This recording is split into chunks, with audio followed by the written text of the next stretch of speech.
I've gone back and forth about whether to share this, but I think I need to put it somewhere. This happened when I was a sophomore at school in the Northeast. I won't say which one, and I'm in Kappa. I'm an English major, and I've always taken my academics pretty seriously because I'm trying to get into law school after I graduate. That's relevant context for what I'm about to tell you. Last semester, I enrolled in this upper-level course on English Romanticism. The class was pretty small, maybe 25 students in total, and it was mostly juniors and seniors. There was a professor who led the seminars, of course, but most of the actual teaching was done by the TA during discussion sections. His name was Romer, and yes, that was his real name. I still don't know if it was a first or last name situation, but that's what everyone called him. He was maybe late 20s, kind of lanky, and gave off this I'm in a band but not a good one type of energy. He was kind of just an oddball. Anyway, the class itself was fine. A lot of close reading, a lot of discussion about nature and memory, and all that romantic nonsense. But participation was pretty dead most days. People would just sit there and wait for Romer to fill the silence, which he hated. You could tell it made him uncomfortable, which was problematic because then he'd start cold calling on people and chirping at them when they clearly didn't know what was going on. There was one guy, though, who always seemed to keep things alive. His name was Luke. He was tall with brown hair, and the only other thing I knew about him was that he was in one of the better frats on campus. He had this way of making jokes at just the right moment, not to be annoying, but to break the tension when things got awkward, and he actually did the reading, which was rare. When he talked, it was clear he knew his stuff, so the humor felt earned. He wasn't trying to be the class clown, he just had a presence. I remember thinking he was smart but kind of goofy. Anyway, since I needed to participate for my GPA, I ended up being one of the only other people who talked regularly. So it was usually me, Luke, and maybe 2 or 3 others carrying the discussion while everyone else zoned out. Romer seemed to appreciate it. He'd nod along when I made a point, and sometimes he'd build on what I said in a way that felt validating. For my first essay, and I remember this vividly, I wrote about ambiguity in Wordsworth's Tintern Abbey. It wasn't groundbreaking, but I was proud of it. When I got it back, Romer had written these long, detailed comments in the margins, not just corrections, actual agreement with my ideas. But after that, I noticed things started to shift a bit. Romer began paying more attention to me in class. He'd call on me more often, ask follow-up questions to my answers, make eye contact with me for long periods of time, stuff like that. At first, I told myself I was imagining it. TAs take a liking to certain students all the time. It's not that unusual. But then he started asking me things that felt less academic. I brushed it off though. I had other things going on. Around the same time, I started running into Luke more and more outside of class. Our sorority and his fraternity had a lot of overlap. I think Greek life is mostly stupid, but we were both in, I guess, what you'd consider top houses at our school. So we had a lot of joint mixers, date nights, and just always went to the same parties. And Luke was just always there. So naturally, we just ended up talking more and more, and I started taking a liking to him. After a few weeks of this, he asked if I wanted to grab dinner sometime, and I said sure. We went on maybe 3 dates before things progressed. He was sweet, attentive, all the things you'd want. We started sleeping together, and everything felt normal. I wasn't head over heels or anything, but I liked him. It was uncomplicated, low maintenance, and mostly painless. One afternoon after class, I was walking to my car when I saw Luke standing behind the lecture hall, smoking a cigarette with Romer. They were talking like they knew each other, which struck me as weird. I didn't even know Luke smoked. When I asked him about it later, he laughed and said he was just trying to get on Romer's good side so he wouldn't have to try as hard toward the end of the semester. I told him that was kind of pathetic, and he laughed and said he'd take pathetic over a bad grade any day. A few weeks later, when I came back, I noticed his phone was lying next to him on the bed with a YouTube video playing. I know I shouldn't have looked, but curiosity got the better of me. Can you blame me? I'm a college girl in a sorority. The types of guys I'm surrounded by would cause any rational person to develop trust issues. So I went through his phone. I'm not sure what I was expecting to find, but I was definitely not expecting to find a collection of photos of me, and there were a lot of them. Some were more benign. Photos of me going about my day or studying or walking to class. But there were others. I'll let you fill in the blanks yourself, but they were, let's just say, suggestive. Some of them were ones I'd sent him, but there were quite a few that I had no recollection of ever taking. I wasn't mad or anything, mostly creeped out. Like, if he had asked me for most of them, I probably wouldn't have been opposed at all. I didn't wake him up that night. I just went back to sleep, not really knowing how to feel. I ended up keeping things to myself, partly because I was embarrassed, but partly because I didn't want him to know I'd snooped through his phone. A week later, after he'd fallen asleep again, I decided to try guessing his password, which actually wasn't too hard. It was just his birthday, but reversed. This time, I went deeper. Brace yourself, because things move really fast from this point forward. I checked his messages, his deleted photos, everything, and I found something horrifying. He'd been sending photos of me, those photos of me, to an unsaved number, regularly for weeks. Basically the entire duration of time we'd been seeing each other. It was sick, and it was probably illegal too, but I couldn't think about that. I was shaking. I took pictures of everything, and then I started to cry. I couldn't control myself. I basically slapped him awake and demanded to know who the number belonged to, and he stumbled through this ridiculous story about how it was just his backup phone, how he liked to have copies of everything in case his main phone got lost. I knew instantly that was bullshit. I stormed out before he could convince me to stay. I was a complete wreck. I was a psychological mess, and I felt gross. I really didn't want to get into the immediate aftermath of everything, so I won't. Just know that it was probably the worst week of my life. The last thing I need is for that trauma to reopen if anyone figures out who I am or anything. So that's another reason I'm keeping the details to a minimum. The unknown number ended up belonging to Romer, my TA. The police got involved, and Luke confessed pretty quickly once they started pressing him. He admitted that Romer had been paying him hundreds of dollars apparently in exchange for photos. The whole thing had been going on since the beginning of the semester, maybe longer. I don't know all the details, and honestly, I don't want to. Luke got expelled from university, and Romer got fired. I'm pretty sure there was jail time involved as well, although I do remember thinking whatever punishment they got wasn't nearly enough to make me feel compensated. That was over a year and a half ago. I'm a senior now, and I'm almost done with school. I'm kind of relieved about that, to be honest. I've dealt with things in my own way, and I won't get into that, but I thought everything was behind me. A few weeks ago, though, I started noticing something. There's this silver sedan that's been parked outside my sorority late at night. Not every night, but enough that I've started paying attention. I haven't seen anyone get in or out of it. I don't know if it's one of them. I'm probably being paranoid, but it's really freaking me out. And honestly, I'm not sure how they'd even know I live here now. I moved into the house well after the Luke situation. Anyway, if anything else happens, I'll update.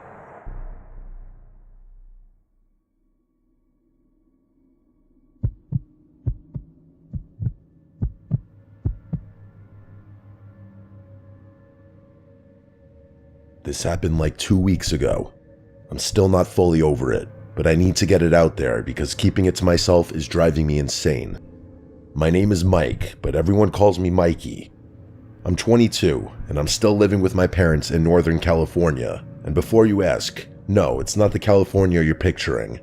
I always have to explain this to people. Not every part of the state is beaches and palm trees. Where I live, it snows pretty heavily. We're talking middle of nowhere, surrounded by forest, closest neighbor is a 10-minute drive kind of situation. I've been skiing my whole life, so the cold doesn't bother me. If anything, I prefer it, but that's not really the point. The point is that 2 weekends ago, my parents flew out of the country for a wedding. Some friend of my mom's was getting married in Portugal, and I wasn't invited, but I didn't really care about that. A weekend alone in the house sounded kind of nice. Our house isn't anything special, just your standard 3-bedroom, 1-story, nothing fancy. My parents' room is at one end of the hall, mine is at the other, and there's a guest room in between that we mostly use for storage. The living room and kitchen are in the middle of the house, and the front door opens right into the living room. I'm describing this because it'll be important later. The first night alone was fine. I went to bed around 2 a.m. and passed out pretty quickly. The second night is when everything went wrong. I went to bed around the same time, maybe a little earlier. I remember being more tired than usual, so I knocked out fast. I don't know what time it was when I woke up, but it was the middle of the night. That's pretty irregular for me. I knew something woke me up because I always have to keep my phone on airplane mode when I sleep. So it wasn't that, but I had no idea what it could have been. I scanned the room, but it was pitch black. As my eyes started adjusting to the darkness, though, I saw something strange. My closet door was wide open. I always keep that door closed, always. It's one of those sliding doors that doesn't stay shut on its own, so I make a point of closing it every night before bed. I know that sounds weird, but I've had to think about open closet doors since I was a little kid. The point is, I didn't leave it open. I know I didn't. I started freaking out a little. My brain was doing that thing where it's trying to convince you that you're still dreaming, but I knew I wasn't. I was fully awake. I could feel my heart starting to pound, and I couldn't shake the feeling that something was really, really wrong. Without thinking, I reached over to my nightstand, grabbed my phone, and turned the flashlight on. I literally screamed when I saw them. There were two figures standing at the edge of my bed, just standing there. Before I could make out any features, they scattered in opposite directions like they were trying to avoid the light beam. It was freaky how fast they moved, almost like they knew I had been about to turn the light on.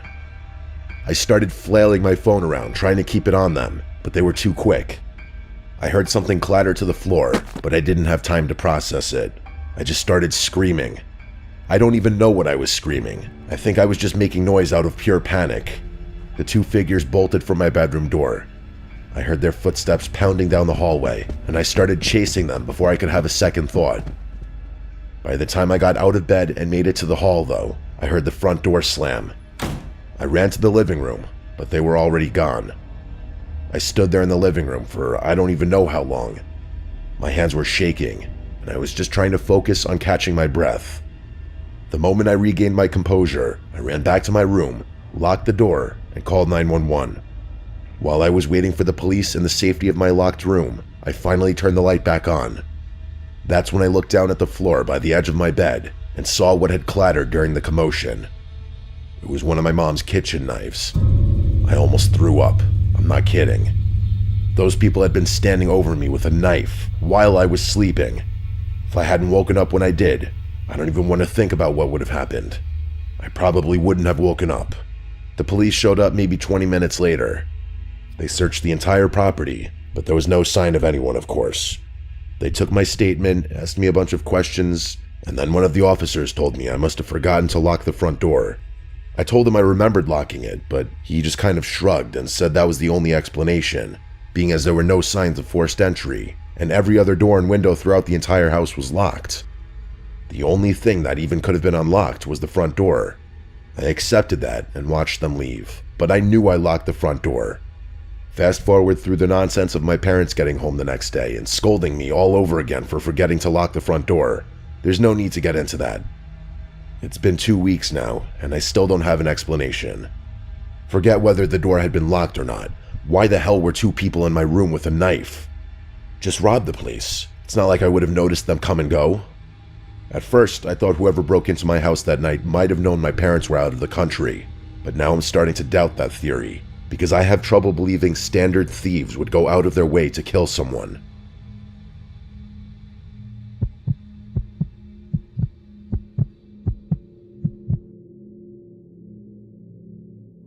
My name is Natasha. This started happening about 3 months ago, right after I broke up with my ex, Tibbet. I'm 23, and I just moved into my first solo apartment after living with roommates since college. It was nothing special, a 1-bedroom in a mid-sized complex in Columbus, Ohio. I work remote, so I'm home a lot. That's part of why I wanted my own place. I was tired of trying to take calls while my roommates were being loud in the kitchen or whatever. The apartment was on the 2nd floor, facing the back of the complex, which meant my view was basically the parking lot and then some trees. Not exactly scenic, but I didn't care. I had my own space, my own schedule, and for the first time in my adult life, actual privacy. For the first few weeks, everything was fine. I didn't really interact with anyone in the building besides the occasional head nod. There was an older woman on the first floor who always seemed to be checking her mail whenever I walked by, and a couple across the hall who I'd hear arguing sometimes through the walls. That was about the extent of my social landscape. Anyway, I started noticing this guy. The first time was maybe 3 weeks after I moved in. I was coming back from the gym around 8 p.m., and as I was walking up the stairs to my floor, I passed someone coming down. He was this nondescript white guy, maybe late 30s or early 40s. He had an average build. He was also wearing a gray hoodie. There wasn't really anything remarkable about him. We did that awkward thing where you both try to move to the same side, then he just kind of squeezed past me without saying anything. I didn't think much of it. The second time was a few days later. I was in the parking lot getting something out of my car, and I saw him standing near the dumpsters. He wasn't really doing anything, just sort of standing there. When I looked over, he turned and walked away around the side of the building. Again, not that weird on its own. I shrugged it off and went about my business as usual. The third time is when things started feeling off. I was working at my desk, which faces the window overlooking the parking lot. It was the middle of the afternoon, and I happened to glance outside while I was on a call. There was a navy blue car parked in the lot that I didn't recognize, and someone was sitting in the driver's seat. I couldn't see their face clearly, but I could tell they were looking up at the building, at my floor, maybe at my window specifically, but I couldn't be sure. I watched for a few seconds, then went back to my call. When I looked again, maybe 10 minutes later, the car was gone. For whatever reason, that stuck with me. I started paying more attention after that, and the more attention I paid, the more I noticed him. The guy spent a lot of time in the parking lot, not every day, but often enough that it started to feel like a pattern. Sometimes he'd be walking through, sometimes sitting in that same blue car, which I realized was his a few days later. Once I saw him standing by the stairs to my building, just looking at his phone. He never looked directly at me, or if he did, I never caught him. But I started to get this feeling like he was always positioned in a way where he could see my apartment. I told myself I was being paranoid. The complex isn't that big. If someone lived there and kept similar hours to me, I'd probably see them a lot. That's just math. And I'd never actually caught him doing anything wrong either. He wasn't following me, and he wasn't approaching me. He was just around. But then something happened that I couldn't explain away. I have a pretty set routine. I go to the same gym at the same time most days, and I usually stop at this Chipotle on the way back twice a week. It's like a 15-minute drive from my apartment in a completely different part of town. One night, I'm sitting in the Chipotle eating by myself and scrolling through my phone. I look up, and there he is. That same guy with that same gray hoodie from the first time I saw him. He was just sitting at a table across the restaurant, eating a burrito bowl. I started to feel sick in my stomach, I'm not exaggerating. I felt physically sick for a second, because there was no reason he should be there. The gym I go to is in a different direction. This Chipotle isn't even near anything else. It's not like it's on a main road where you just happen to end up. You go there on purpose. I tried to rationalize it. I mean, Chipotle is pretty popular, and he was eating, but he was also looking at me. Not obviously. He looked down at his food, then glanced up, then looked down again. But I could feel it, and when I got up to leave, I swear he started gathering his stuff too. I walked to my car fast. I didn't run, but I was moving. I got in, locked the doors, and just sat there for a second. When I looked back at the restaurant, I couldn't see him through the windows. I don't know if he came outside or not, but I didn't want to stick around. The drive home, I kept checking the mirrors. I didn't see anyone following me, but I took a weird route just to be safe. It was probably overkill, especially because he already knew where my apartment was, but I wasn't thinking straight. When I got back to my apartment, I sat in the dark for like an hour just watching the parking lot through my window. I never saw either him or that sedan. So eventually, I convinced myself I'd overreacted and went to bed. The next morning, though, I woke up and looked outside like I'd been doing every morning since this started. The sedan was there, and I could see someone sitting in it, so I didn't think twice and just called the police. I felt stupid doing it. What was I gonna say? Something along the lines of, there's a guy who I keep seeing and it's making me uncomfortable. As silly as it sounded, I called anyway, and I tried to explain the situation. The officer I talked to was polite, but clearly thought I was being paranoid. He said they could send someone to check the parking lot, but unless the person was doing something illegal, there wasn't much they could do. He suggested I document things, write down dates and times, take pictures if I could, and call back if anything escalated. By the time a patrol car actually showed up, maybe 45 minutes later, the sedan was gone. The officer walked around the complex, knocked on a few doors, and basically told me what I expected. No sign of anyone suspicious, no complaints from other residents. He gave me a card and told me to call if anything else happened. Nothing happened for about a week after that. I started to relax a little. I figured maybe the police visits had spooked that creep, or maybe I really had been imagining things and my brain just needed to reset. But then I got the note. It was slipped under my door sometime during the night, and I found it in the morning when I woke up. It was a handwritten note that read, "You should really close your blinds at night." I was terrified. I remember dropping the note out of fear before scrambling to pick it back up. My hands were shaking, and I felt a really nasty feeling of danger and helplessness. I ended up moving out 2 weeks later. I didn't even wait for my lease to end. I just paid the penalty and left. I thought that was the end of it. I moved back in with my parents, planning to stay there until I found another apartment. But if that was really the end of it, I probably wouldn't be writing this. About a month after moving back home, I was driving back from the gym. A different gym, obviously, one near my parents' place, and that's when I saw it. A navy blue sedan parked on a random side street maybe 2 blocks from my parents' neighborhood. I immediately recognized the car, and I knew it was the same car. I knew it for a fact. I sped the rest of the way home, trying not to freak out. I didn't see anyone following me, but that almost made it worse, because if it was him, and I'm almost positive it was, then he probably already knew where I was going. I told my parents as soon as I got inside. My dad said he'd keep an eye out, and my mom started double-checking all the locks. They've been watching the street more carefully since then, and my dad even mentioned getting a camera for the front porch. It's been about 2 weeks, and I haven't seen that car since. Part of me wants to believe it was a coincidence, that it was just a similar car and I'm losing my mind, but I know what I saw. I don't even know how he found me, but I really don't want to think about the possibility that I have a dedicated stalker who's been tracking everything I do.